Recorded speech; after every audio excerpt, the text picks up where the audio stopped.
সকালবেলা যদি এইরকম এক প্লেট ছোলে বাটুরে হয় তাহলে কিন্তু বেশ জমে যায়। ব্রেকফাস্টটা দারুণ হয় না বলো? তো আজ তোমাদের সাথে কিন্তু আমি এই ছোলে বাটুরের ছোলে রেসিপিটাই কিন্তু ছোলার রেসিপিটাই শেয়ার করব। কি করেছি জানো? প্রথমে আগের দিন রাতের বেলা বেশ খানিকটা ছোলা আমি ভিজিয়ে রেখেছিলাম। সবাই জানি যে ছোলা ভিজিয়ে রাখলে বেশ নরম হয়, তবে এটা আরও বেশি যাতে সফট হয় তার জন্য প্রেশার কুকারে নিয়ে একদম সমান সমান জল দিয়ে 1 চামচ নুন দিয়ে ওই 2 থেকে 3টি সিটে মারলেই কিন্তু হয়ে যাবে ছোলাটা সেদ্ধ।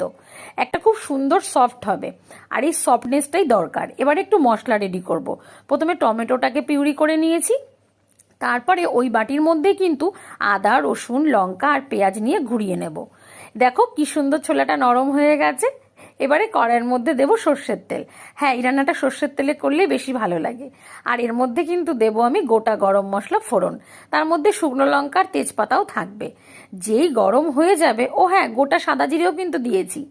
যেই গরম হয়ে যাবে ফোড়নটা, তখন এর মধ্যে ওই আদা রসুনের যে পেস্টটা করেছি সেটা দিয়ে দেবো। আগেই কিন্তু টমেটোটা দেবো না। যেই একটু তেল ছাড়বে, কাঁচা গন্ধটা চলে যাবে, তখন এর মধ্যে টমেটো পিউরিটা দিয়ে দেবো। আর তার সাথে দেবো কিছু গুঁড়ো মশলা, যেমন ধরো স্বাদ অনুযায়ী নুন, দেবো হলুদ, একটু জিরের গুঁড়ো, ধনের গুঁড়ো। আর সব থেকে বড় জিনিস যেটা আমি বলবো সেটা হচ্ছে নুনটা কিন্তু একটু বুঝে দেবে, কারণ ছোলার মধ্যে অলরেডি নুন দেওয়া আছে। এবারে মিক্সির বাটিটা ধুয়ে একটু জলও এর মধ্যে দিয়ে খুব ভালো করে কষাতে থাকবো। যেই মশলাটা হয়ে যাবে তখন এর মধ্যে ওই ছোলাটা দেবো।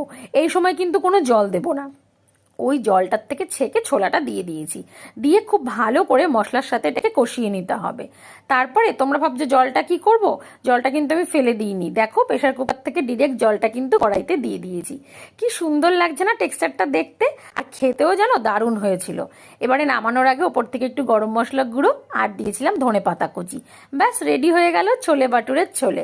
আজকের এই রেসিপিটা কেমন লাগলো আমাকে কিন্তু অবশ্যই জানাবে। আর পরের দিন তোমাদের জন্য নিয়ে আসবো এই বাটুরের রেসিপি। এরকম ফুলকো ফুলকো বাটুরে দেখলে সবারই কিন্তু মনটা ভরে যায়। তো চলো, টাটা, বাই বাই, পরের দিন আবার দেখা হবে।